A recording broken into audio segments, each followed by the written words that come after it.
Assalamualaikum warahmatullahi wabarakatuh. Halo Sobat Necis, gimana kabarnya nih? Semoga baik-baik saja ya. Oke, untuk materi seni budaya di pertemuan kali ini kita akan membahas materi tentang Naskah lakon teater, materi kelas 11. Naskah lakon teater Indonesia. Naskah lakon pertama yang menggunakan bahasa Indonesia adalah Bebasari karya Rustam Effendi, seorang sastrawan, tokoh politik, yang terbit tahun 1926. Naskah lakon sebelumnya ditulis dalam bahasa Melayu Tionghoa, bahasa Belanda, dan bahasa daerah. Kemudian, muncul naskah-naskah drama berikutnya yang ditulis sastrawan Sanusi Pen, Airlangga tahun 1928, Kertajaya tahun 1932, dan Sandiaka Laning Majapahit tahun 1933. Muhammad Yamin menulis drama Kalau Dewi Taraf Sudah Berkata tahun 1932 dan Ken Arok tahun 1934. A. Panji Tisna menulis dalam bentuk roman swasta setahun di Bedahulu. Bung Karno menulis drama Rainbow Trukut Bikut Dokter Setan, dan lain-lain. Tampak di sini bahwa naskah drama awal ini tidak hanya ditulis oleh sastrawan, tetapi juga oleh tokoh-tokoh pergerakan Sumpah Pemuda di Jakarta yang memproklamirkan kesatuan bangsa, bahasa, dan tanah air Indonesia pada tanggal 28 Oktober tahun 1928, telah menginspirasi lahirnya Pujangga Baru tahun 1933. Majalah yang banyak melahirkan sastrawan dan kegiatan sastra, baik roman, puisi, cerita pendek, naskah lakon, maupun esai kehidupan teater modern Indonesia baru menampakkan wujudnya setelah Usmar Ismail menulis naskah lakon yang berjudul Citra tahun 1913. Naskah lakon yang ditulis oleh Usmar Ismail bukan bertema tentang pahlawan-pahlawan epik atau tentang para bangsawan, melainkan tentang kehidupan sehari-hari atau tentang manusia Indonesia yang sedang menggalang kekuatan menuju pecahnya revolusi grup sandiwara penggemar maya yang didirikan oleh Usmar Ismail bersama D. Jaja Kusuma, Suryo Sumanto, Rosihan Anwat, dan Abu Hanifah pada tanggal 24 Mei tahun 1944. Sangat besar pengaruhnya terhadap perkembangan teater modern Indonesia di tahun 1950. Usmar Ismail dan Asrul Sani berhasil membentuk ATNI, Akademi Teater Nasional Indonesia, pada tahun 1955. ATNI banyak melahirkan tokoh-tokoh teater, di antaranya Wahyu Sihombing, Teguh Karya, Tatik Maliati, Pramana Patmodarmaja, Kasim Ahmad, Slamet Raharjo, Endriam Tierno, dan banyak lagi. Kemudian, sebagian menjadi penulis naskah lakon Indonesia.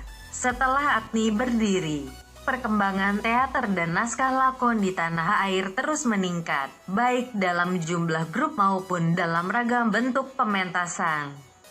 Grup-grup yang aktif menyelenggarakan pementasan di tahun-tahun 1958 sampai tahun 1964 adalah Teater Bogor, STB Bandung, Studi Grup Drama Jogja, Seni Teater Kristen, Jakarta, dan banyak lagi. Di samping ATNI sendiri yang banyak mementaskan naskah-naskah asing seperti Cakar Monyet karya W.W. Jacob, Burung Camar karya Anton Chekhov, Sang Ayah karya August Strindberg, Pintu Tertutup karya Jean-Paul Sartre, Yerma karya Garcia Federico Lorca, Mak Comblang karya Nikolai Gogol, Montserrat karya E. Robles, Si Bacil karya Molière, dan lain-lain. Naskah Indonesia yang pernah dipentaskan ATNI antara lain Malam Jahanam karya Motinggo Bushe, Titik-Titik Hitam karya Nasyah Jamin, Domba-Domba Revolusi karya B. Sularto, Mutiana dari Nusa Laut karya Usmar Ismail dan Narkawat Berduri karya Trisno Yuwono. Teater modern Indonesia semakin semarak dengan berdirinya Pusat Kesenian Jakarta di Taman Ismail Marzuki, yang diresmikan pada tanggal 10 November tahun 1968. Geliat teater di beberapa provinsi juga berlangsung semarak, terlebih setelah kepulangan Rendra dari Amerika dengan eksperimen-eksperimennya yang monumental, sehingga mendapat liputan secara nasional, seperti Bip Bob, Rambat Terata, Dunia Aswar, dan banyak lagi. Kemudian, Arifin C. Nur mendirikan teater kecil, Teguh Karya mendirikan teater populer, Wahyu Sihombing, Diaduk Jajakusuma, dan Pramana Patmodarmaja mendirikan teater lembaga, Putu Wijaya mendirikan teater mandiri, dan N. Riantiarno mendirikan teater. Bentuk naskah lakonnya tidak hanya untuk pertunjukan presentasional, tetapi juga representasional. Kemudian, Arifin C. Nur mendirikan teater kecil, Teguh Karya mendirikan teater populer, Wahyu Sihombing, Diaduk Jajakusuma, dan Pramana Patmodarmaja mendirikan teater lembaga, Putu Wijaya mendirikan teater mandiri, dan Endriantiarno mendirikan teater. Bentuk naskah lakonnya tidak hanya untuk pertunjukan presentasional, tetapi juga representasional. Semaraknya pertumbuhan teater modern Indonesia dilengkapi dengan sayembara penulisan naskah drama dan Festival Teater Jakarta, sehingga keberagaman bentuk pementasan dapat kita saksikan hingga hari ini. Kemudian, kita mengenal teater payung hitam dari Bandung, teater garasi dari Yogyakarta, teater kubur dan teater tanah air dari Jakarta, dan banyak lagi. Grup-grup teater tersebut mempunyai bentuk-bentuk penyajian yang berbeda satu sama lain, yang tidak hanya mengadopsi naskah lakon dari barat, tetapi dengan menggali akar-akar teater tradisi kita dalam penulisan naskah lakonnya. 1. Penyusunan naskah lakon. Pertama yang harus kita lakukan adalah memilih dan menentukan tema, yaitu pokok pikiran atau dasar cerita yang akan ditulis. Saat memilih dan menentukan tema, harus mengingat kejadian peristiwa yang dalam pertunjukan dinyatakan sebagai laku atau action dan motif, yaitu alasan bagi timbulnya suatu laku atau kejadian, peristiwa. Peristiwa dari laku harus diterangkan melalui rangkaian dan totalitas sebab akibat. Timbulnya motif sebagai dasar laku merupakan keseluruhan dari rangsang dinamis yang menjadi lantaran seseorang mengadakan tanggapan. Dasar timbulnya motif adalah kecenderungan dasar yang dimiliki manusia, kecenderungan untuk dikenal, untuk mengejar kedudukan, dan lain-lain, yang disebabkan oleh keadaan fisik dan status sosialnya. Juga disebabkan oleh sifat-sifat intelektual dan emosionalnya.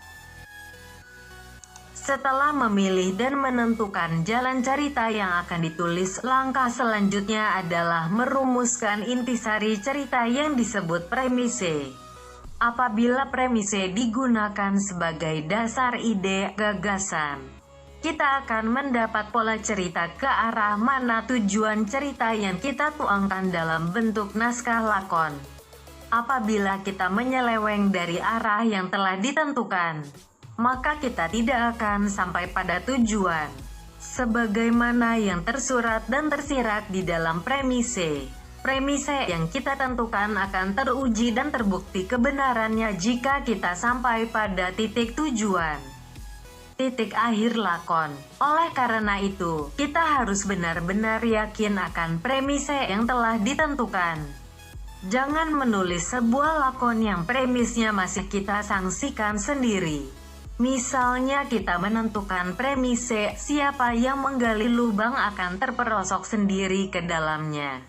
Bagaimana dengan kebenaran premise itu? Yakinkah kita? Nah, kalau kita yakin, Kita harus berpegang pada premise itu, sehingga kita akan terhindar dari bahaya kerja yang meraba-raba. Kalau premise yang kita tulis ternyata sama dengan premise naskah lakon tertentu, kita jangan kecil hati karena hasil tulisannya akan berbeda. Pengolahannya pasti akan berbeda dengan naskah lakon yang sudah ada. Misalnya, naskah lakon Jayaprana dan Layon Sari dari Bali. Premisnya sama dengan naskah lakon tragedi Romeo dan Juliet karya William Shakespeare, tetapi kedua naskah lakon tersebut berbeda. Sebagai akhir uraian tentang premise, baiklah kita kemukakan kenyataan bahwa tidak ada lakon yang baik tanpa premise. Oleh karena itu, kita sebutkan beberapa contoh MACBETH karya William Shakespeare premise. Nafsu angkara murka membinasakan diri sendiri TARTUFFI karya Molière premise. Siapa menggali lubang untuk orang lain akan terjerumus sendiri ke dalamnya. Rumah boneka karya Henrik Ibsen premise. Tiada keserasian dalam pernikahan akan mendorong perceraian.